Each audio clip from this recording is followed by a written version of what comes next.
안녕하십니까, 이주원입니다. 친구와 잠깐 이야기한 여행지, 검색창에 한 번 쳐본 운동화, 살까 말까 고민만 했던 물건. 그런데 얼마 지나지 않아 유튜브 추천 영상에 뜨고 쇼핑 앱 광고에 나오고 SNS 피드에서 계속 보이기 시작합니다. 내 휴대폰이 혹시 나를 보고 있는 건가 하는 생각이 들기도 하죠. 물론 AI가 우리의 마음을 읽는 건 아닙니다. 하지만 우리가 남긴 검색 기록과 시청 시간, 클릭하고 멈춰섰던 작은 흔적들은 알고리즘이 우리 취향을 예측하는 단서가 됩니다. 나에게 맞는 정보를 빠르게 보여준다는 점에서 추천 알고리즘은 분명 편리합니다. 다만 편리함에 익숙해질수록 한 번쯤은 생각해 볼 필요도 있습니다. 이 추천이 정말 나를 위한 선택지인지 아니면 나를 조금 더 오래 붙잡아두기 위한 설계인지 말입니다. 5월 8일 금요일 AI 톡톡 지금 시작합니다.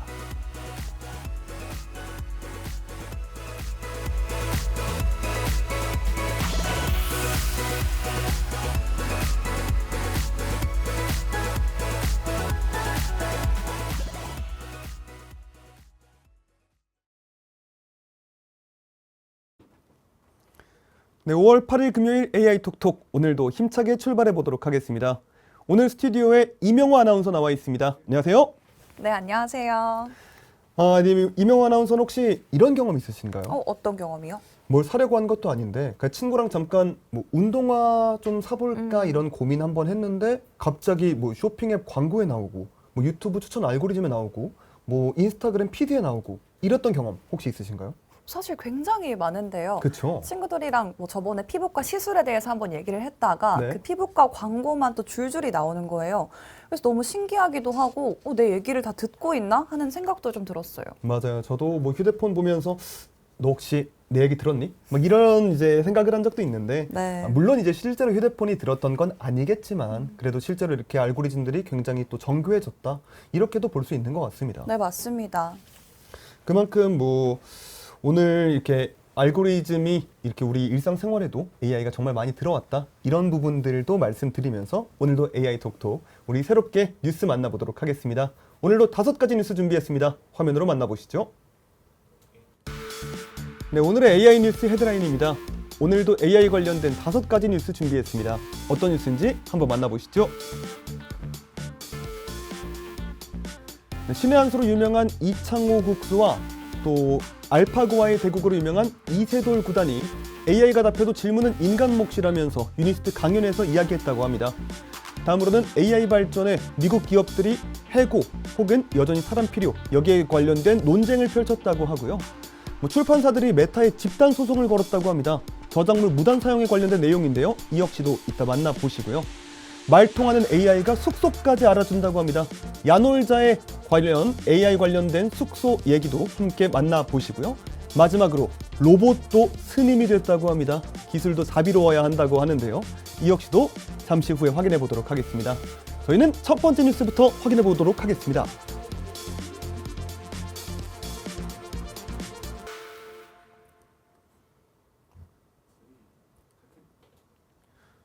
인공지능의 충격을 가장 먼저 경험한 분야, 바로 바둑입니다. 이창호 국수와 이세돌 구단이 유니스트 강연에서 AI 시대 인간의 역할을 이야기했습니다. 두 기사는 AI가 답을 찾는 속도는 빠르지만 좋은 질문을 던지고 판단하는 일은 여전히 사람의 몫이라고 강조했는데요. 관련 내용 이명호 아나운서와 함께 살펴보도록 하겠습니다.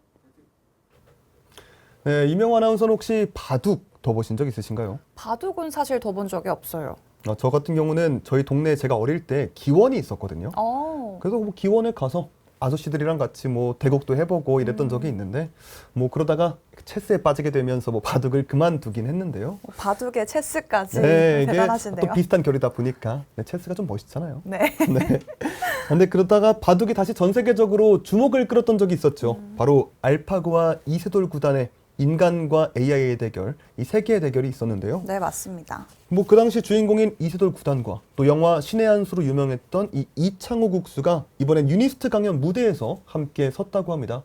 어떤 내용이 나왔는지 한번 얘기해 주시면 좋을 것 같습니다. 네, 이 전설적인 인물이 유니스트에서 만났습니다. 이번 행사는 유니스트가 새롭게 출범하는 그릿 인재 융합 학부를 소개하기 위한 토크 콘서트 자리에서 마련이 됐는데요.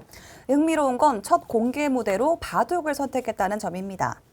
유니스트 측은 바둑 한 판의 판단력과 창의성, 집념, 복귀와 재도전, 이 모든 요소가 담겨 있다는 점에서 AI 시대 교육과도 맞닿아 있다고 강조했는데요. 이 바둑을 컨셉으로 소개를 하면서 어떤 내용이 담겨 있을지 한번 같이 알아보면 좋을 것 같습니다.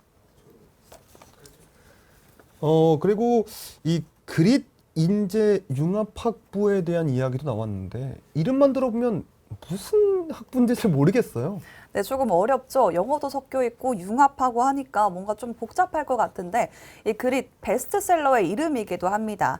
끈기라는 뜻을 가지고 있는데요. 과연 어떤 학부인지 한번 살펴보면요. 이 학부는 학생이 전공과 교육 과정을 직접 설계하는 미래형 교육 모델입니다. 입학생은 기존 학과를 고르는 대신에 이제 본인의 연구 질문과 관심 분야, 진로 목표를 바탕으로 학업의 경로를 설계하게 되는데요. 우리가 흔히 아는 이 자율전공 학부와도 조금 비슷한 모습입니다. 다만 조금 다른 점은 전담 교수가 배정돼서 1대1로 학업과 탐구를 지도하고요. 또 학점의 경쟁을 줄이기 위해서 패논패, 패스 논패스 이 평가 방법을 적용하게 됩니다. 또 독특한 점은 학생이 직접 설계한 전공명은 이 성적 증명서에도 같이 표기가 됩니다. 그리고 이 그릿 인재융합학부에서 그 김철민 교수가 했던 말 중에 학생이 스스로 던진 집요한 질문 하나가 이 4년간 파고들 전공이 된다. 이런 식으로 또 말했다고 하던데 네. 사실 요즘 AI를 써보면 답은 정말 빨리 나오잖아요. 맞습니다. 뭐 막상 써보면 질문을 대충 하면 근데 답도 대충 나오고 질문을 잘 던지면 또 훨씬 쓸만한 답이 나오던데 AI 시대에서 이 사람이 맡은 역할은 뭐라고 봐야 될까요? 저는 오히려 답을 좀 잘 해주고 빨리 하기 때문에 이제는 질문을 어떻게 던지느냐. 이게 바로 인간의 역할이라고 생각이 되는데요. 이 AI 시대에는 단순 암기나 정답 찾기보다 어떤 질문을 던지느냐. 이게 굉장히 중요해졌다고 합니다. 특히 이번 토크 콘서트에서도 이 두 기사가 공통적으로 말한 게 AI가 답은 더 빨리 낼 수 있지만 이 무엇을 질문할지는 결국 인간의 몫이라고 답변을 했습니다. 특히 이 바둑은 아까 말씀하신 것처럼 인공지능의 충격을 가장 먼저 받은 분야이기도 하죠. 이제 그럼에도 불구하고 이 두 사람은 AI가 인간을 위협하는 존재가 아니라 사고를 확장시키는 도구로 바라봤다는 점이 인상적이기도 합니다. 그리고 또 어릴 때 우리가 또 산만하면은 뭐 바둑 배워라 네. 이런 말들 많이 했잖아요. 네, 맞습니다. 저 같은 경우도 뭐 어릴 때 제가 좀 산만했는지 어머니가 또 기원을 보내셨던 것 같기도 한데요. 그렇군요. 네, 맞습니다. 이렇게 바둑에 대한 열풍이 다시 한번 불어났습니다. 특히 알파고를 기점으로 이세돌 전 구단에 대해서 이게 상징적인 인물로 자리 잡기도 했는데요. 이 대국 이후에 사람들이 AI가 인간을 넘어섰다 이런 충격을 또 받기도 했습니다. 하지만 이번 대담에서 오히려 AI가 보여준 답보다 더 중요한 건 이 답을 보고 어떤 걸 질문할 수 있느냐 이게 조금 더 중요한 화두로 떠오르고 있는데요. 또 이창호 국수 역시 정답을 아는 것과 이해하는 것은 다르다며 결국 인간의 경쟁력은 이 빠른 계산이 아니라 스스로의 사고 방향을 만들고 의미를 해석하는 데 있다고 강조하기도 했습니다. 네, 그리고 또 이번 유니스트 대담회에서 또 실패 이야기도 많이 나왔다고요. 네, 맞습니다. 오히려 가장 인상 깊었던 부분이 바로 이 패배 이후의 이야기였는데요. 두 기사 모두 진판이 더 오래 기억에 남는다고 답변을 했습니다. 왜 판단이 흔들렸는지, 어느 순간의 흐름을 놓쳤는지, 또 다시 들여다보는 과정이 다음 승부를 준비하는 과정이다. 이렇게 말하기도 했는데요. 특히 이세돌 전 구단은 창의적인 수는 갑자기 떠오르는 게 아니라 이 실패의 축적에서 나온다고 밝혔습니다. 또 AI 시대일수록 실패를 피하는 능력보다는 실패 이후에 다시 질문하고 재도전하는 힘이 중요해지고 있다고 메시지를 던졌는데요. 여기 학생들에게도 실패하지 않는 사람은 없다면서 희망을 심어주기도 했습니다. 다만 관건은 그 뒤에서 멈추느냐 혹은 다시 한번 수를 찾느냐에 달려있다고 강조했습니다. 저도 어렸을 적에 이제 바둑을 배울 때는 뭔가 그때는 집중력 훈련처럼 좀 느껴지기도 했는데 요즘 AI 시대에 다시 보면은 뭐 조금 다르게 읽히는 것 같기도 하고요. 확실히 이 AI가 빠르게 답을 내는 시대일수록 이 사람에게는 뭐 실패한 뒤 다시 들여다보고 뭐 다음 질문을 찾는 뭐 그런 힘도 좀 중요해진 것 같습니다. 네, 맞습니다. 말씀하신 것처럼 AI가 조금 더 빨라지고 정교해질수록 이걸 다루고 또 질문하고 설계하는 능력이 조금 더 중요해지고 있는데요. 예전에는 이 바둑이 집중력이나 인성교육의 상징처럼 여겨졌다면요.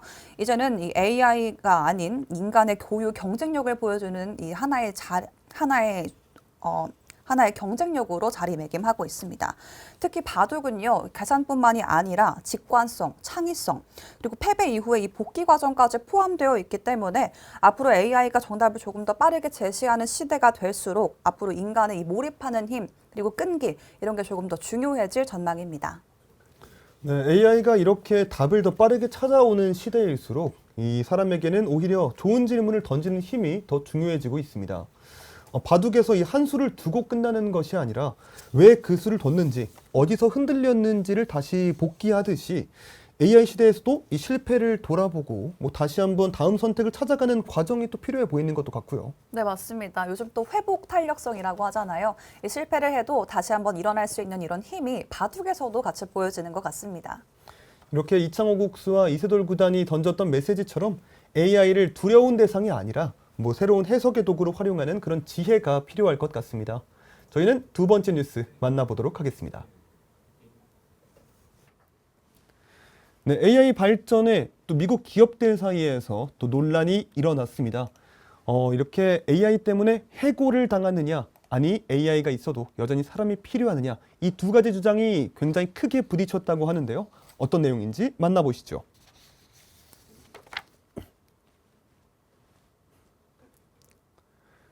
AI 확산에 따른 일자리 변화가 미국 기업들의 주요 화두로 떠오르고 있습니다. 일부 기업들은 AI 도입을 이유로 감원 계획을 내놓고 있는 반면 또 다른 기업들은 AI를 인력 대체가 아닌 생산성 향상의 도구로 보고 있는데요. 비용 절감과 업무 확장 사이에서 엇갈리는 기업들의 선택, 자세한 내용 함께 살펴보겠습니다. 요즘 AI 이야기하면 또 직장인들 사이에서 가장 많이 나오는 화두 중 하나죠. AI가 내 일을 대체하는 거 아니냐. 뭐 내가 하던 일을 AI가 하면 나는 뭘 해야 되지? 이런 얘기를 많이 나오잖아요. 네, 맞습니다. 특히 요즘에 뉴스에서도 굉장히 많이 다루고 있는데요.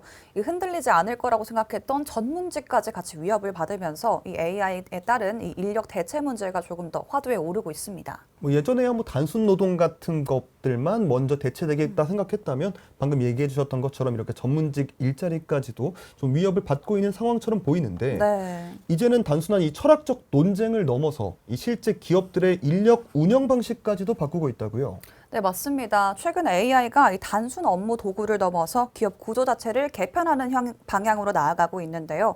실제로 마이크로소프트나 페이팔, 코인베이스 같은 기업에서도 AI 도입을 이유로 인력 감축 계획을 발표하고 있습니다. 이 기업 입장에서는 AI를 활용해서 같은 인원으로 더 많은 업무를 처리할 수 있다면 굳이 기존 규모의 인력을 유지할 필요가 없다. 이런 논리를 내세우고 있습니다. 뭐 저희도 일을 하다 보면 뭐 자료 정리나 뭐 초안을 만드는 것처럼 굉장히 또 시간이 오래 걸리는 것들이 있잖아요. 네. 근데 뭐 그런 일들을 AI가 도와주면 확실히 좀 속도는 빨라질 것 같은데 실제 기업 현장에서 AI를 업무 효율 측면에서는 어떻게 보고 있나요? 네, 업무 효율이 당연히 높아지는 만큼 근데 다만 우려가 되는 건 한 사람이 더 많은 일을 할 수 있게 된다. 이런 얘기도 같이 나오고 있습니다. 즉 현장에서는 이 일이 줄었다기보다는 속도가 빨라졌다에 집중을 하고 있는데요. 예를 들어서 문서 초안 작성이나 자료 조사, 번역 같은 반복 업무에는 AI가 상당 부분 대신하게 되면서 작업 시간이 크게 단축이 되기도 했습니다. 하지만 흥미로운 거는 이 시간이 남는다고 해서 일이 줄어드는 게 아니라요. 오히려 더 많은 프로젝트와 업무를 한 사람이 맡게 되는 경우가 생깁니다. 결국 기업의 입장에서는 같은 인력으로 더 큰 생산성을 가져오면서 이런 한 사람이 조금 더 많은 업무를 하게 되는 그런 업무 과중화 구조가 만들어지고 있습니다. 그러니까 이게 AI가 사람의 일자리를 뺏는 게 아니라 이 한 사람이 해야 되는 업무량 자체가 늘어나는 구조가 될 수도 있다. 이 말이군요. 네, 맞습니다. 실제로 기업들 사이에서도 관점이 조금 갈리고 있는데요. 일부 기업들은 AI를 비용 절감과 감원의 수단으로 보고 있지만요. 한편으로는 AI를 활용해서 기존 인력을 더 큰 성장으로 만들 수 있다고 긍정적으로 바라보고 있습니다. 예를 들어 테이저건 제조사 엑손 엔터프라이즈는요, AI는 사람을 대체하는 게 아니라 더 많은 일을 가능하게 하는 도구로서 기능을 할 거다라고 강조했습니다. AI로 생산성이 2배, 3배 높아져도 결국 해결할 일과 문제는 계속 생긴다는 논리입니다.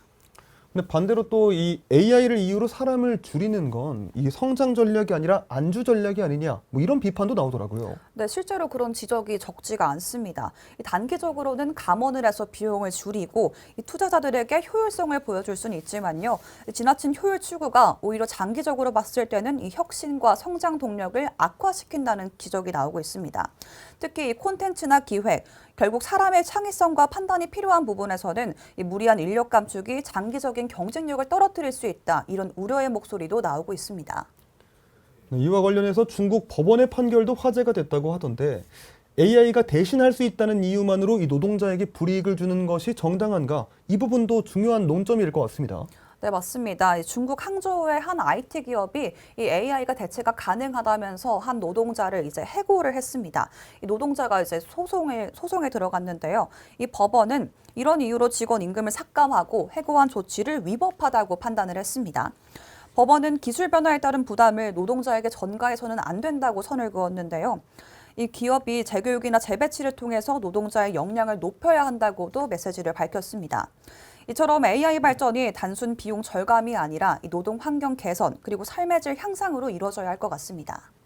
근데 그렇다면은 이 분위기 자체가 조금 바뀌고 있는 걸까요? 이 예전에는 AI가 사람을 대체한다 이런 전망이 굉장히 강했던 것 같거든요. 네, 맞습니다. 하지만 또 완전히 바뀌었다고 보기는 조금 어렵고요. 단순 대체보다는 재편에 가깝다는 시각이 조금 더 커지고 있습니다.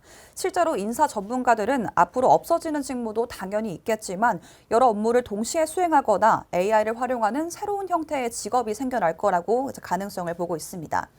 그래서 최근 기업들 사이에서는 이 해고보다는 재배치, 재교육이 중요한 키워드로 떠오르고 있습니다. 그럼 결국 이 AI 시대에서는 일자리를 잃는 것보다 이 일을 하는 방식 자체가 바뀌는 게 더 중요한 변화일 수도 있겠다. 이런 네. 생각도 들고요. 네, 맞습니다. 이렇게 단순 반복 업무를 얼마나 잘 빠르게 수행하느냐보다는요, 이 AI를 얼마나 잘 활용하고 이 AI가 내린 결과를 얼마나 잘 판단하느냐가 앞으로의 경쟁력이 될 전망입니다. 결국 AI 시대의 핵심은 인간을 완전히 대체하는 게 아니라 인간과 AI가 어떤 방식으로 역할을 나누고 협업할 수 있을지에 대한 그런 가능성을 보고 있습니다. 뭐 정리해보면 이 AI가 일터에 들어오면서 기업들은 비용을 줄일 것인지 뭐 생산성을 높일 것인지 뭐 서로 다른 선택을 하고 있는 것 같은데요. 뭐 중요한 거는 이 AI가 단순히 일자리를 없애는 문제를 넘어서 일자리 방식 자체를 바꾸고 있다는 거죠. 네, 맞습니다. 이 고용 형태나 앞으로의 근로 형태, 이 AI가 대체하는 게 아니라 앞으로 함께 가면서 이 재편할 것으로 조금 예상이 되고 있습니다. 뭐 앞으로는 AI를 얼마나 잘 활용하느냐, 뭐 그리고 그 결과를 사람이 어떻게 판단하느냐 이런 것들이 이 직장인분들의 중요한 경쟁력이 될 것으로 전망됩니다. 저희는 다음 뉴스 만나보도록 하겠습니다. 출판사들이 메타에 집단 소송을 걸었다고 합니다. AI 학습의 저작물을 무단 사용했다는 내용인데요. 함께 만나보시죠. AI 학습에 쓰이는 데이터의 저작권 문제를 둘러싸고 빅테크와 출판업계의 갈등이 커지고 있습니다. 미국과 유럽의 대형 출판사들이 메타를 상대로 집단 소송을 제기했는데요. 메타가 AI 모델을 훈련시키는 과정에서 책과 학술 자료 등을 무단으로 활용했다는 주장입니다. AI 개발과 저작권 보호 사이의 법적 공방, 자세한 내용 확인해 보도록 하겠습니다. 예전에 또 한참 이 SNS에서 유행했던 게 있잖아요. 그 일본 애니메이션 스튜디오 그 지브리풍으로 바꾼 사진들, 뭐 이런 사진들 뭐 SNS도 많이 나오고, 맞아요. 뭐 남녀노소 할 것 없이 뭐 이제 카카오톡 프로필 네. 사진으로도 바꾸고 그랬잖아요. 네, 혹시 해보셨나요? 저도 제가 직접 했던 건 아닌데 친구 유료를 사용하는 아. 친구에게 부탁해서 네. 제 거를 받아서 그 당시에 프로필 사진으로 했던 기억이 있습니다. 저도 해봤는데 저는 썩 마음에 들지 않아서 프로필 사진으로 하진 않았습니다. 아, 이게 내 사진을 AI에 넣고 뭐 지브리풍으로 바꿔줘 이렇게 프롬프트 한 줄만 작성을 하면은 우리가 잘 아는 그 애니메이션 느낌으로 사진을 바꿔주기도 했던 건데요. 그 당시에도 이 스튜디오 지브리 측에서 이 저작권 침해다, 뭐 2차 가공에 대한 논란이다, 이런 얘기들이 또 많이 나오기도 했잖아요. 네, 맞습니다. 이게 법적으로 문제가 된다, 아니다, 이렇게 AI는 데이터를 가지고 학습을 하기 때문에 문제가 안 된다, 이런 논쟁이 굉장히 많았습니다. 이번에는 미국과 유럽의 대형 출판사들이 메타를 상대로 집단 소송에 나섰습니다. 메타가 자사의 AI 모델 라마를 학습시키는 과정에서 교과서와 논문, 소설 같은 방대한 저작물을 허락 없이 사용했다는 주장인데요. 특히 출판사 측은 단순한 참고 수준이 아니라 사실상 대규모 복제와 활용이 이루어졌다고 보고 있습니다. 특히 유명 작가들의 작품까지 포함됐다는 점에서 저작권에 대한 논란은 더욱더 커지고 있습니다. 요즘 뭐 AI나 이런 글쓰기 서비스를 보면은 사람들이 특정 분위기나 뭐 화풍, 뭐 문체를 요청하는 게 굉장히 또 자연스러워지기도 했는데, 예전 같으면은 뭐 참고 자료를 보고 우리가 흉내내야 했다면, 뭐 이제는 프롬프트 단 한 줄만 입력해도 비슷한 결과물이 나오잖아요. 네, 맞습니다. 이미 이용자들 사이에서는 방금 말씀하신 것처럼 뭐 지브리풍으로 그려줘, 아니면 일본의 유명 작가인 신카이 마코토처럼 그려줘, 이런 익숙한 프롬프트가 일단 문화로도 자리가 잡은 모습인데요. 문제는 이런 결과물이 가능하려면 AI가 기존 창작물을 대량으로 학습을 해야 된다는 점입니다. 하지만 현재 법 체계에서는 어디까지가 학습인가, 이런 거에 대한 규제가 명확하지 않고 모호한 상황인데요. 그래서 창작자 입장에서는 내 작품이 학습에 사용될지도 모른 채로 이 보호를 받을 수 없다면서 불만이 커지고 있습니다. 근데 이게 사람이 또 글을 쓰거나 그림을 그릴 때 우리도 뭐 기존 작품을 보면서 영향을 받기도 하고 뭐 교육을 받기도 하잖아요. 이 AI가 기존 자료를 학습하는 것도 비슷하게 볼 수가 있는지, 아니면 뭐 허락 없는 사용으로 봐야 되는지도 논란이 될 것 같은데, 메타 측은 어떤 입장을 고수하고 있나요? 네, 메타도 이게 공정한 이용이다, 이렇게 주장을 또 하고 있습니다. AI 학습 과정에서 저작물을 활용하는 게 미국 저작권법상 공정 이용, 즉 fair use에 해당한다고 주장을 하고 있는데요. 쉽게 말해서 AI 작품 자체를 복제해서 판매를 하는 게 아니다. 데이터를 학습해서 새로운 결과물을 만들어내는 거기 때문에 일종의 기술적인 활용이라는 그런 논리를 내세우고 있습니다. 그리고 요즘 또 이 AI 관련 소송이 계속 이어지고 있다는 소식도 들리고 있습니다. 작가, 뭐 언론사, 예술가들 입장에서는 내가 만든 콘텐츠가 어디에 어떻게 쓰였는지도 모르겠다는 그런 불안감이 좀 커질 것 같은데요. 네, 맞습니다. 이번 소송 외에도 이런 비슷한 법적 분쟁들이 계속 늘어나고 있다고요. 네, 최근 몇 년 사이에 이 작가와 언론사 그리고 예술가들이 오픈 AI나 메타, 엔트로픽 같은 AI 기업들을 상대로 잇따라 소송을 제기하고 있는데요. 뉴욕타임즈는 오픈 AI와 마이크로소프트를 상대로 소송을 진행 중이고요. AI 기업 엔트로픽은 비슷한 집단 소송을 우리 돈 약 2조 원의 규모로 지금 진행하고 있다고 합니다. 그만큼 AI 산업이 커질수록 누구의 데이터를 어떤 방식으로 쓰느냐, 또 누구의 데이터를 기반으로 성장하고 있느냐, 이를 둘러싼 논란이 끊이지 않고 있습니다. 하지만 이 현실적으로 AI가 모든 자료를 다 하나하나 허가받고 하기에는 좀 힘들 것 같은데요. 네, 맞습니다. AI 모델은 인터넷에 공개된 방대한 데이터를 중심으로 학습을 합니다. 그렇기 때문에 모든 데이터 사용에 개별적인 허락을 받는 건 사실상 좀 어려운데요. 특히 글로벌 AI 경쟁이 치열해지면서 기업 입장에서는 학습 데이터를 최대한 많이 확보하는 게 이 경쟁력이 또 됐습니다. 그래서 일각에서는 이런 지나친 규제가 오히려 AI 산업의 발전을 저해한다는 그런 목소리도 나오고 있습니다. 결국 이 창작자 보호와 AI 산업 발전 사이에서 이 균형점을 찾는 문제가 또 핵심일 것 같네요. 네, 그렇습니다. 현재 기술의 속도를 이 법과 제도가 따라가지 못하고 있는 게 조금 아쉬운 부분인데요. 앞으로는 AI를 어떻게 허용할 것인지 막을 것인지가 아니라 이 창작자에게 어떤 보상을 줄 것인지에 대해서, 또 학습 데이터의 사용 범위를 어디까지 인정할 것이냐, 이런 중점에 대해서 조금 더 얘기가 필요해 보입니다. 근데 약간 정리해보자면 이 AI가 좋은 결과물을 만들기 위해서는 방대한 학습 데이터가 좀 필요하지만, 그 데이터 안에는 뭐 누군가의 책과 그림, 뭐 기사와 논문 같은 이런 개인적인 것들이 포함되어 있습니다. AI가 배운 것인지 뭐 무단으로 학습한 것인지에 대한 거는 기준이 명확하지 않은 만큼 이 저작권을 둘러싼 갈등은 계속 커질 수밖에 없을 것 같네요. 네, 맞습니다. 사실 이 문제는 글이나 이런 사진뿐만이 아니라 우리가 AI 모델을 볼 때도 어떤 연예인과 비슷하다는 생각 좀 해보신 적 없으신가요? 아, 그렇죠.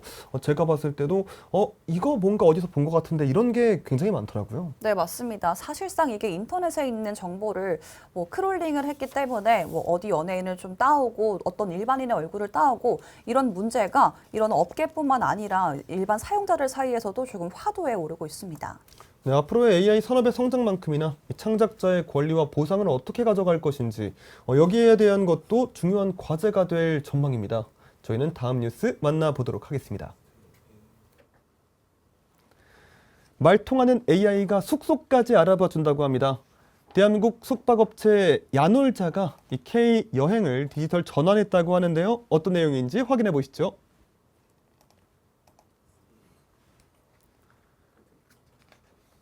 여행 산업에도 AI 전환이 빠르게 확산되고 있습니다. 야놀자가 여행 일정 추천부터 숙소 예약, 외국어 전화 응대까지 지원하는 AI 서비스를 선보였는데요. 특히 언어 장벽이 큰 외국인 관광객과 디지털 전환이 필요한 중소, 숙소 시장을 겨냥하고 있습니다. AI가 바꾸는 여행 서비스의 변화, 자세한 내용 함께 짚어보겠습니다. 이명 아나운서는 혹시 일본어 좀 하시나요? 일본어, 저 네. 제2외국어 때 배워가지고 조금 할 줄 압니다. 아, 그래요? 네. 일본어 한번 보여주시죠. 난지 데스까? 무슨 얘기죠? 몇 시입니까? 아, 그래요? 아, 저는 뭐 일본어를 아예 할 줄 모르거든요. 아, 그래요? 제가 최근에 또 일본 오사카를 좀 다녀왔습니다. 언어가 좀 불편하셔가지고 좀 이용하는데 어려우셨겠어요? 맞아요. 제가 일본어를 못하다 보니까 좀 걱정되는 것도 있어서 한국에서 뭐 숙소 예약이나 이런 것들, 관광 상품 예약 같은 걸 다 하고 갔는데 근데 준비 과정도 생각보다 번거롭기도 했고요. 또 막상 갔을 때 체크인 시간이 늦어지거나 뭐 돌발 상황이 뭐 벌어졌을 때 숙소에 전화하기도 애매하고 좀 불편하긴 하더라고요. 네. 그래서 근데 이런 또 여행 과정에 AI가 이렇게 들어왔다고 하는데 야놀자가 이 AI 기술을 활용해서 여행 산업을 바꾸겠다고 주장했던 것 어떤 배경에서 나온 움직임인 건지 궁금합니다. 네, 이 여행업계를 바꾸자 이렇게 한 데에는 사실 여행 산업은 대표적인 정보 비대칭 산업으로 꼽혀왔습니다. 이 숙소나 항공권 가격이 시기와 수요에 따라서 계속해서 바뀌고 있고요. 업체마다 사용하는 예약 시스템이 달라서 이 소비자 입장에서는 정보를 비교하기가 어렵다. 이런 문제가 지속적으로 제기돼 왔습니다. 여기에 최근 외국인 관광객 증가와 인건비 부담까지 겹치면서 업계 전반의 자동화 필요성이 커지고 있는데요. AI를 활용하면 고객 응대나 가격 조정, 예약 관리 같은 이런 반복 업무를 줄일 수 있기 때문에 여행 플랫폼뿐만 아니라 호텔, 항공업계가 전체적으로 AI 전환에 가속화를 내고 있습니다. 특히 야놀자는 이 AI 여행 에이전트를 더 강조하고 있는데 이게 기존 여행 플랫폼과는 어떤 차이가 있는 건가요? 네, 에이전트 하면은 우리의 비서처럼 A부터 Z까지 전부 도와주잖아요. 이거를 여행에도 적용했다는 소식입니다. 기존의 여행 플랫폼은 사용자가 직접 검색하고 비교하고 예약하는 구조였다면요. 이제 AI 여행 에이전트는 여행 과정 자체를 AI가 관리해 줍니다. 예를 들어서 제주도 여행 중에 갑자기 기상이 악화돼서 항공편이 취소가 된다면 AI가 자동으로 숙박 일정을 조정해주고 대체 관광 코스를 추천해주는 방식입니다. 결국 여행객이 일일이 검색하고 판단해야 했던 이런 과정들을 AI가 대신 처리해주게 되는 건데요. 업계에서는 이런 흐름이 단순한 예약 플랫폼을 넘어서 여행 운영 플랫폼 경쟁으로 이어질 거라고 분석하고 있습니다. 저도 이번에 여행 준비하다 보니까 이 같은 숙소인데도 앱마다 뭐 가격이 다르기도 하고 방이 있다고 나왔는데 갑자기 없다고도 하고 또 작은 시골 마을 같은 경우에는 예약 정보를 다시 전화로 확인해야 되기도 하더라고요. 네, 맞습니다. 야놀자가 이런 부분을 파편화된 데이터라면서 지적을 했는데요. 이 여행 산업은 생각보다 디지털 속도 전환이 느린 부분 중에 하나입니다. 대형 호텔 체인과는 달리 이 중소규모의 숙박업소는 아직도 오래된 종이 장부나 예전에 쓰던 예약 시스템을 사용하고 있는데요. 특히 이 업체마다 시스템이 다르다 보니까 예약 정보나 가격 데이터가 맞지 않는 상황도 발견될 수 있습니다. 실제로 숙소에 전화로 다시 예약을 확인하거나 주변 주차장 상황을 다시 보고 수요를 예측하는 식의 운영 방식도 여전히 존재하고 있는데요. 야놀자는 AI를 통해서 이런 데이터를 결합하고 자동화하겠다는 전략을 내세우고 있습니다. 여기에 특히 뭐 국내 모텔이나 뭐 중저가 숙소의 AI 전환도 강조했다고 하더라고요. 네, 맞습니다. 이 부분은 최근 관광 트렌드랑도 좀 연결이 되고 있는데요. 외국인 관광객 입장에서는 한국 모텔이나 중저가 숙소가 굉장히 가격 경쟁력이 있다고 알려져 있습니다. 하지만 이 문제는 언어와 예약 시스템인데요. 실제로 일부 숙소에서는 외국어 응대가 어렵고 온라인 예약 시스템도 미비한 상황입니다. 야놀자 AI 전화 응대 시스템이나 자동 번역 기능을 통해서 이런 중소 숙박업소들도 글로벌 시장에서 활발하게 뛰어놀 수 있도록 하겠다는 전략인데요. 다만 업계에서는 디지털 인프라가 부족한 영세 숙박업소들이 이러한 변화를 빠르게 받아들일 수 있을지가 앞으로 주목됩니다. 확실히 말씀하신 것처럼 이 현실적인 한계도 좀 있을 것 같습니다. 뭐 특히 글로벌 시장에서는 나라마다 쓰는 앱도 다르고 뭐 결제 방식도 다르고 이런 변수들이 좀 있을 것 같은데요. 근데 사실 우리나라야 뭐 페이나 이런 게 다 연결이 돼 있어서 조금 더 빠르게 전환이 가능하지만 이게 또 글로벌 시장에 나가면 좀 얘기가 다릅니다. 국가별 데이터 규제와 이 플랫폼 환경에 대한 차이가 큰 장벽이 될 수가 있는데요. 특히 중국처럼 자국 플랫폼 중심으로 생태계가 있는 국가에서는 위챗이나 알리페이 같은 현지 서비스와 연동이 되지 않는다면 활용성이 조금 떨어질 가능성이 큽니다. 또 여행 서비스는 위치 정보와 결제 데이터처럼 이런 민감한 데이터를 다루기 때문에 개인정보도 조금 까다로운데요. 그래서 이런 여행 AI 서비스가 당분간은 국내 중심으로 조금 재편되지 않을까 추측해봅니다.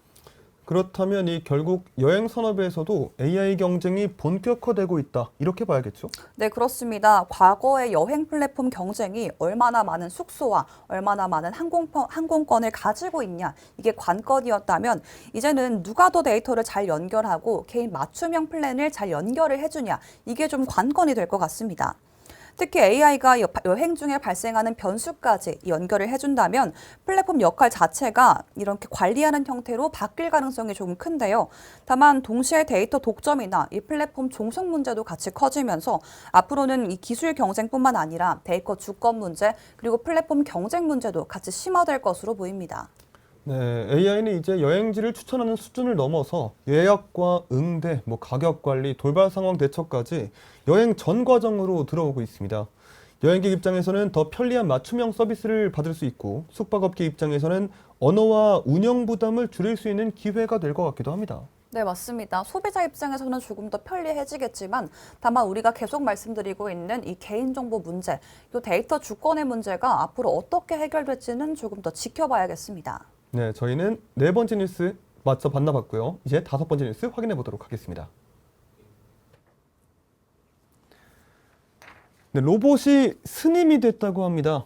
수계를 받고 명예 스님이 된 로봇이 있다고 하는데요. 기술도 자비로워야 한다는 이야기가 나왔습니다. 어떤 내용인지 확인해 보시죠. AI 로봇이 불교의식에서 계를 받고 명예 스님이 됐습니다. 서울 조계사에서 휴머노이드 로봇이 수계식에 참여해 갑이라는 법명까지 받은 건데요. 과충전 금지처럼 로봇에 맞게 바뀐 계율도 눈길을 끌었습니다.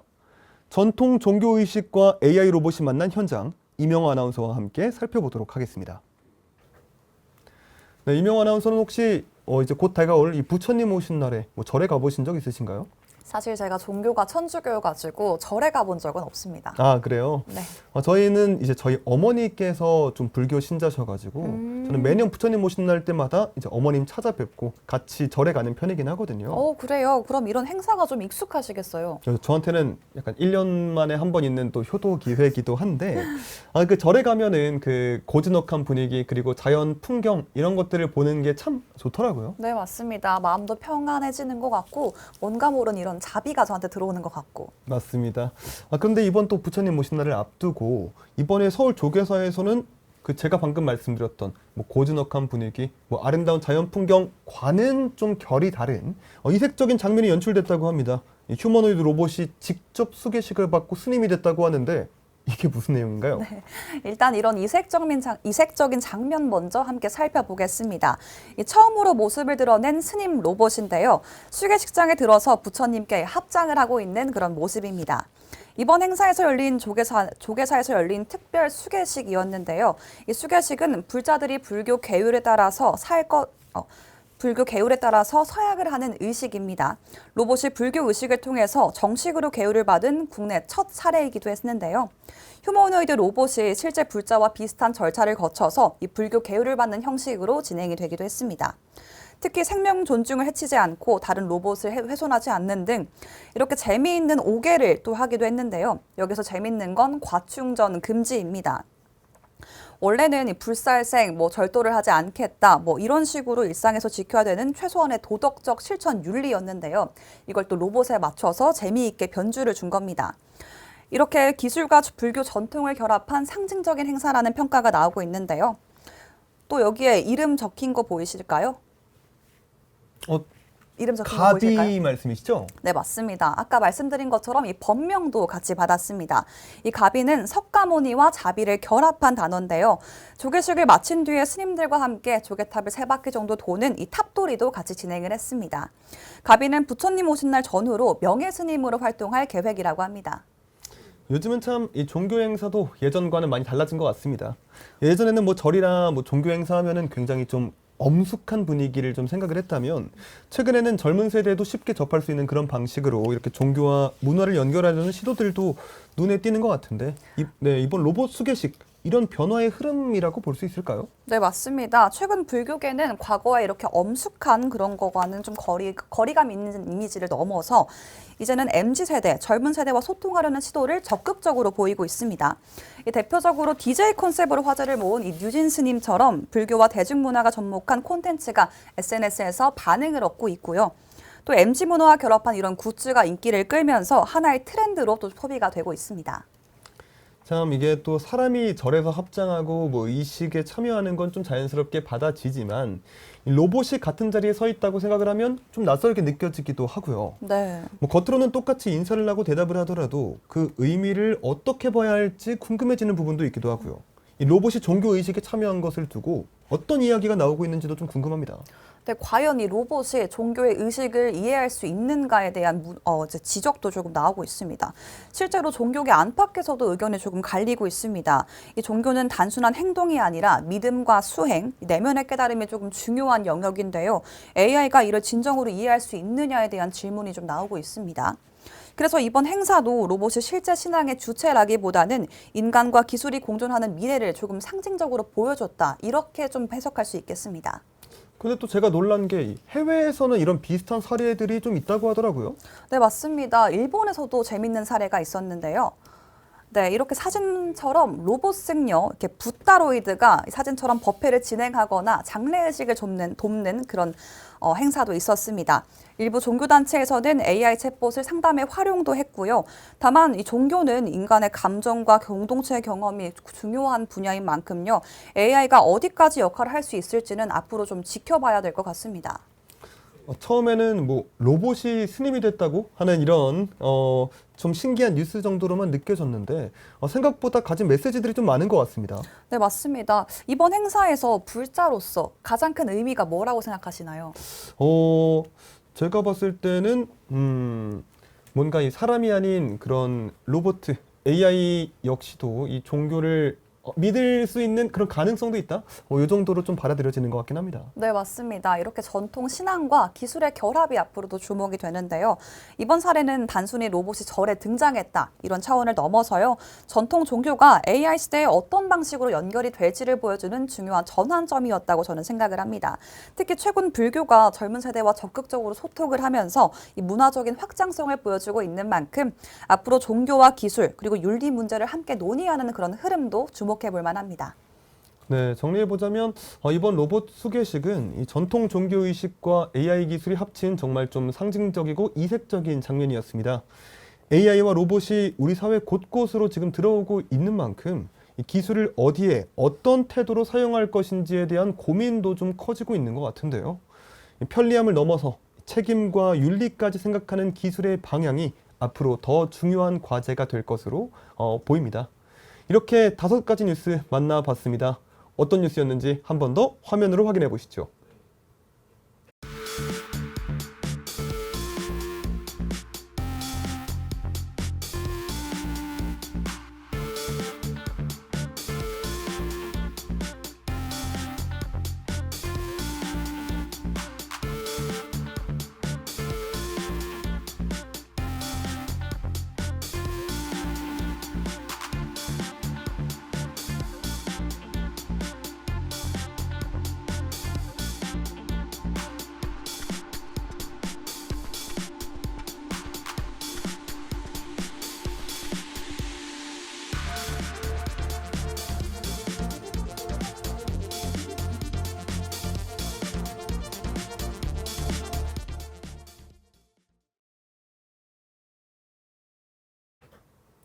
네, 이어서 AI 기업 포커스 시간입니다.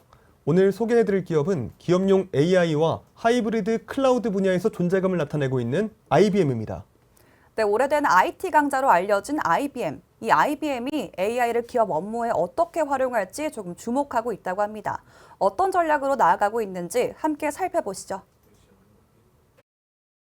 비즈니스 리더 여러분 환영합니다. 오늘 다룰 심층 분석은 단순한 기술 트렌드를 읊어드리는 자리가 아닙니다. 기업의 생존 그 자체가 걸린 거대한 변화의 흐름을 짚어보는 시간이죠. 특히 글로벌 기술을 선도하는 IBM이 내놓은 2026년과 그 이후의 비즈니스 로드맵을 쫙 파헤쳐 볼 텐데요. 인공지능에 대한 막연한 환상이 어떻게 우리 통장에 꽂히는 실질적인 비즈니스 성과로 바뀌고 있는지 그 흥미진진한 여정을 저와 함께 본격적으로 파헤쳐 보겠습니다. 자, 그럼 바로 들어가 볼까요? 이 문장 정말 뼈를 때리지 않습니까? 2025년은 비즈니스 리더들이 AI로 뭘 할 수 있을까 하는 추측을 끝내고 그래서 실제로 어떤 성과를 낼 수 있나라고 묻기 시작한 해다. 와, 이건 엄청난 패러다임의 전환입니다. 기술에 대한 단순한 호기심이나 과장된 마케팅, 이른바 하이프의 시대는 완전히 끝났다는 선언이거든요. 이제는 철저한 투자 대비 수익률, 그리고 현실 세계에서의 실행력으로 모든 걸 증명해야 하는 진짜 게임이 시작된 겁니다. 이 거대한 변화의 중심에 아르빈드 크리슈나 회장이 이끄는 IBM이 있습니다. 이들은 그냥 말로만 선언하는 게 아니에요. 여기서 엄청난 숫자 하나를 기억하셔야 하는데요. 바로 생성형 AI 비즈니스 누적 수주액이 무려 125억 달러. 우리 돈으로 수십조 원을 훌쩍 넘겼다는 사실입니다. 기업들이 이니 지갑을 활짝 열고 자신들의 핵심 업무에 AI를 팍팍 심어놓고 있다는 가장 확실하고 강력한 증거죠. 그럼 첫 번째 핵심 테마로 넘어가 보죠. 2026년 비즈니스 환경, 변동성 속에서의 번영입니다. 여기서 정말 흥미로운 포인트가 나옵니다. 최고 경영진 1000명 이상을 조사해봤더니 시각이 완전히 바뀌어 있었어요. 무려 74%가 이 시장의 롤러코스터 같은 불확실성을 이거 새로운 기회인데? 라고 본다는 겁니다. 불과 26%만이 위험이라고 답했고요. 옛날처럼 리스크를 무조건 회피하는 게 아니라 남들이 멈칫할 때 치고 나가는 기회로 프레임을 싹 바꾼 겁니다. 꽤 놀랍지 않나요? 리더들은 이미 적응력이 곧 시장 지배력이라는 걸 뼈저리게 느끼고 있는 거죠. 그런데 이 기회를 잡으려면 조건이 하나 있습니다. 아주 가혹한 조건이죠. 90%라는 압도적인 숫자가 그 절박함을 증명합니다. 응답자의 90%가 실시간으로 운영되지 않으면 우리는 곧바로 도태될 거다라고 엄청난 압박감을 느끼고 있어요. 두꺼운 보고서 며칠씩 기다렸다가 회의하고 결정하는 시대? 아예 끝났습니다. 데이터가 발생하는 그 즉시 분석하고 곧바로 실행에 옮기는 실시간 체제. 이건 이제 선택이 아니라 기업의 생명줄 그 자체가 되었습니다. 두 번째 테마, 자동화를 통한 AI 확장, 실시간 실행의 엔진을 살펴보겠습니다.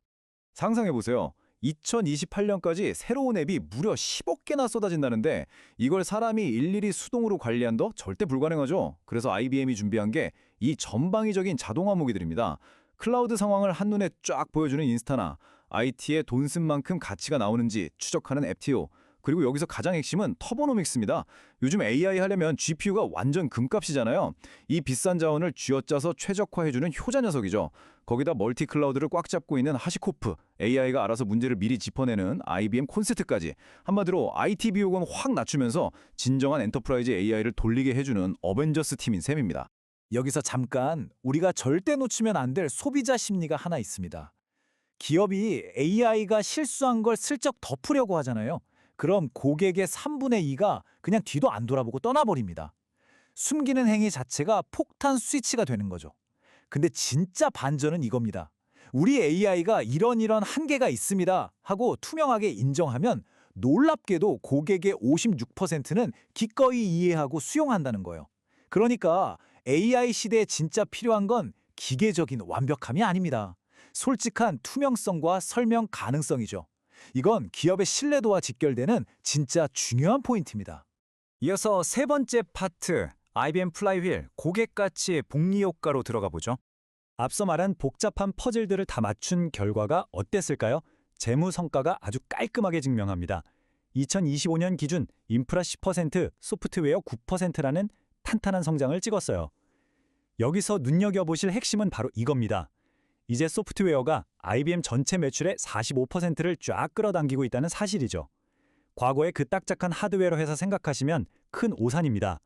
고부가가치 엔터프라이즈 소프트웨어 기업으로 체질 개선을 완벽하게 끝낸 거예요. AI 시대 전략이 제대로 통했다는 뜻이죠. 체질이 좋아지니 현금 흐름도 엄청납니다. 잉여 현금 흐름이 무려 147억 달러. 자체적으로 생산성 높여서 아낀 돈만 해도 45억 달러예요. 그런데 제가 진짜 감탄한 건 그 다음입니다. 이 막대한 자본 중에서 무려 83억 달러를 R&D, 즉 연구개발에 다시 쏟아붓는다는 겁니다. 번 돈을 기술 한계를 돌파하는 기초과학에 다 밀어넣는 거죠. 이게 바로 100년 넘는 역사를 지닌 빅테크 기업의 무시무시한 기초 체력 아니겠습니까? 이 탄탄한 펀더멘털은 4가지 기둥 위에서 완벽한 플라이휠 생태계로 굴러갑니다. 하이브리드 클라우드, 엔터프라이즈 AI인 왓슨X, 무적의 인프라인 IBM Z, 그리고 고객 맞춤형으로 싹 세팅해주는 IBM 컨설팅까지. 단품 하나 딕 팔고 끝나는 게 아니에요. 인프라를 쓰다 보면 AI도 도입해야겠네 하게 되고, AI 쓰다 보면 이거 컨설팅 좀 받아야겠다 하면서 톱니바퀴처럼 맞물려 돌아가는 거죠. 실제로 IBM 매출의 80% 이상이 이 중 여러 개를 동시에 쓰는 고객들 지갑에서 나옵니다. 가치가 복리로 눈덩이처럼 불어나는 플라이휠, 정말 영리한 비즈니스 모델이죠. 드디어 마지막 4번째 파트입니다. 양자 컴퓨팅의 여명, 기초과학에서 공학으로의 전환입니다. 다들 AI에 열광하고 있지만 지금 수면 아래서 게임의 룰을 아예 엎어버릴 진짜 배기가 다가오고 있습니다. 바로 양자 컴퓨팅이죠. 이 기가 막힌 비유를 한번 꼭 들어보세요. 오늘날의 양자 기술은 2015년에 GPU와 딱 같은 위치에 있다. 와, 소름 돋지 않나요? 2015년의 GPU. 약간 어설프고 한계도 있어 보였지만 그때 GPU 가능성에 베팅했던 기업들 지금 어떻게 됐습니까? 시장 다 먹었죠? 양자 컴퓨팅도 정확히 그 폭발 직전에 동일한 상승 궤도에 올라탔다는 의미입니다. 게다가 이게 막연히 언젠간 되겠지 하는 미래가 절대 아닙니다. 타임라인을 보세요. 2025년 최신 헤론 프로세서, 그리고 당장 내년 2026년에는 120큐비트짜리 나이트호크가 나오면서 기존 슈퍼컴퓨터를 이겨버리는 양자 우위 시대에 막이 오릅니다. 2029년엔 아예 에러까지 알아서 척척 잡는 룬 프로세서가 대기 중이고요. 양자 기술이 실험실을 벗어나 진짜 비즈니스 현장으로 투입되는 명확한 로드맵이 이미 쫙 깔려 있는 겁니다. 자, 근데 기술이 이렇게 미친 듯이 강력해지면 경영진들은 밤잠을 설치게 됩니다. 왜냐고요? 바로 AI 주권 때문이죠. 내 핵심 데이터, 내 AI 모델을 우리 국경 안에서 그리고 규제 안에서 안전하게 꽉 쥐고 통제해야 한다는 겁니다. 그래서 지금 비즈니스 리더의 93%가 입을 모아서 말합니다. 이거 우리 혼자서는 절대 못 지킨다. 안전하게 연결되는 다중생태계 파트너십을 맺는 건 생존의 필수 조건이다. 라고요. 기술이 클수록 든든한 방어막이 절대적으로 필요해지는 법이니까요. 자, 이제 결론을 내려보겠습니다.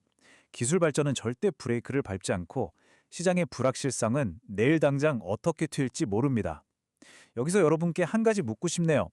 여러분의 비즈니스는 다가올 2026년을 맞이할 진짜 준비가 되셨습니까? 곧 들이닥칠 양자 시대에 살아남기 위해 필수적인 파트너십 생태계 지금 당장 구축하고 계신가요? 오늘 이 심층 분석이 여러분의 치열하고 빠른 실시간 의사결정에 팍팍 꽂히는 인사이트가 되었기를 바랍니다. 끝까지 함께해 주셔서 감사합니다. 이제는 기술의 변화뿐만 아니라 시장의 평가를 읽는 일도 중요해졌습니다. 증권사 애널리스트의 날카로운 시각으로 주요 투자 포인트를 짚어보는 AI 증권 리포트 시간입니다. 오늘 함께 볼 리포트는 유안타증권의 머큐리 리포트입니다. 시장은 머큐리를 어떻게 보고 있는지 화면으로 확인해 보시죠. 여러분 안녕하세요. 오늘 함께 살펴볼 흥미로운 자료는 유안타증권에서 분석한 통신장비 기업 머큐리에 대한 리포트입니다. 요즘 AI 붐 타고 인프라 관련 기업들 진짜 엄청난 주목을 받고 있잖아요. 그런데 말이죠. 그 화려한 스토리 뒤에 숨겨진 진짜 숫자는 과연 어떨까요? 오늘 이 해설에서는요. 통신망의 숨은 강자 머큐리가 올라탄 거대한 기술적 파도를 먼저 싹 훑어보고 그 이면에 자리 잡은 아주 냉정한 재무적 현실을 객관적으로 교차 검증해보겠습니다. 자, 시작해볼까요? 오늘 다룰 핵심 내용들 가볍게 짚고 넘어가죠. 데이터 폭발 현상부터 머큐리의 진면목, 광케이블 트렌드, 신사업 이야기, 그리고 놓쳐선 안 될 가장 중요한 재무 점검까지 바로 출발해 보겠습니다. 자, 본격적인 이야기로 들어가 볼까요? 여러분, 챗 GPT나 미드저니 같은 거대 AI 모델들이 하루에도 진짜 엄청난 양의 데이터를 쏟아내고 있잖아요. 그렇다면 한 번쯤 이런 생각 안 해보셨나요? 도대체 이 거대한 AI 데이터 센터들이 제대로 굴러가려면 어떤 길 위를 달려야 하는 걸까? 데이터가 쌩쌩 달리는 그 물리적인 통로 말입니다. 그래서 첫 번째로 짚어볼 주제는 바로 데이터 폭발과 인프라의 한계입니다. 지금 우리 네트워크 상황이 어떤지 보시죠. 지금 전 세계 데이터 네트워크는 말 그대로 극심한 교통 체증 상태예요. AI가 만들어내는 그 엄청난 트래픽 폭발 때문에 기존 인프라가 그냥 한계에 딱 부딪혀버린 거죠. 예전부터 쓰던 구리 케이블은 비유하자면 꽉 막힌 1차선 흙길 같습니다. 폭도 좁은 데다가 멀리 가면 신호도 다 끊겨요. 반면에 광섬유 케이블은 어떨까요?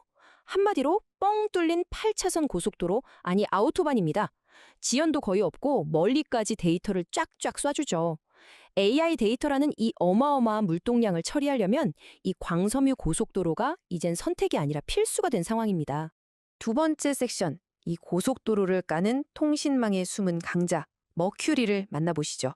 다들 AI 골드러시 시대라고 하잖아요. 이 시대에 머큐리는 바로 곡괭이와 삽을 팔고 있는 기업입니다. 데이터를 실어 나를 고속도로를 직접 까는 포지션이죠. 근데 재밌는 건 이 회사가 요새 갑자기 툭 튀어나온 신생 스타트업이 절대 아니라는 거예요. 무려 1984년, 우리가 인터넷이 뭔지도 잘 모르던 그 시절부터 광케이블을 만들었습니다. AI 붐이 오기 한참 전부터 묵묵히 통신사들의 인프라를 깔아준 뼈대 있는 기업인 거죠. 게다가 최근에는 일반 통신망을 넘어서 육군, 해군의 위성통신 사업까지 따냈고 2027년까지 아주 굵직한 방산 프로젝트들을 착착 진행하고 있습니다. 세 번째 파트입니다. AI가 견인하는 광케이블. 여기서부터 진짜 중요한 숫자들이 나옵니다. 여기서 우리가 반드시 짚고 넘어가야 할 아주 핵심적인 숫자가 하나 있습니다. 바로 1km당 12달러에서 16달러. 와, 이게 얼마나 대단한 거냐면요. 리포트에 따르면 원래 이 표준 광섬유 가격이 1km에 한 2, 3달러 수준이었거든요. 근데 2025년을 기점으로 이게 최고 16달러 선까지 말 그대로 훌쩍 치솟는다는 겁니다. 무려 몇 배가 오르는 거죠. 수요가 공급을 완전히 압도해버렸다는 가장 강력한 증거이자 이 제품을 찍어내는 머큐리한테는 엄청난 순풍이 불어오고 있다는 뜻입니다. 하지만 머큐리는 하나만 파는 회사가 아닙니다.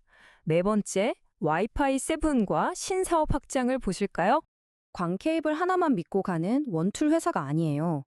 여러분 댁에 있는 가족용 와이파이 공유기 있죠? 그거 국내 3대 통신사에 거의 독점하다시피 납품하면서 아주 든든한 캐시카우를 쥐고 있습니다. 게다가 요즘 차세대 통신 규격인 와이파이 7 시장도 핫하잖아요?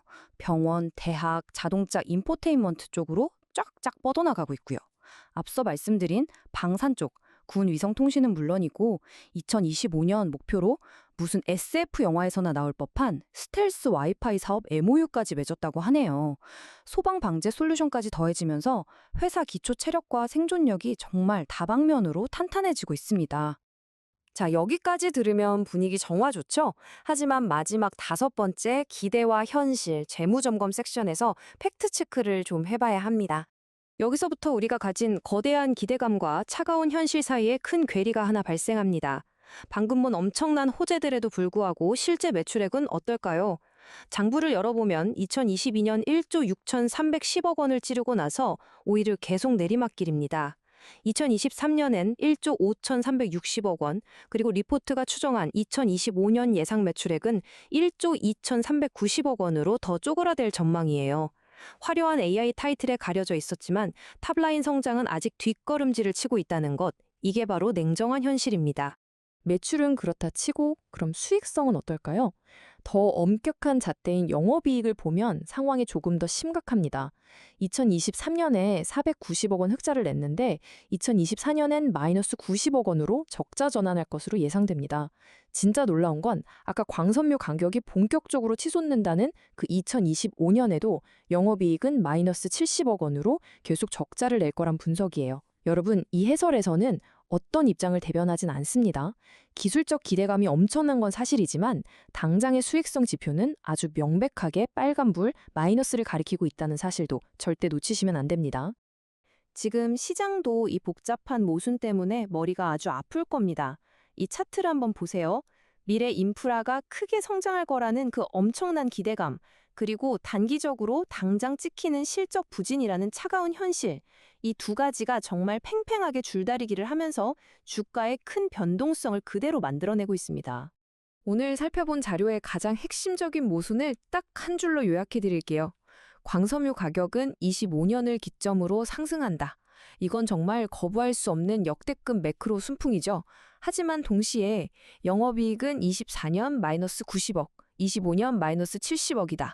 이 단기적인 실적 악화라는 두 가지 팩트가 지금 완벽하게 정면으로 충돌하고 있습니다.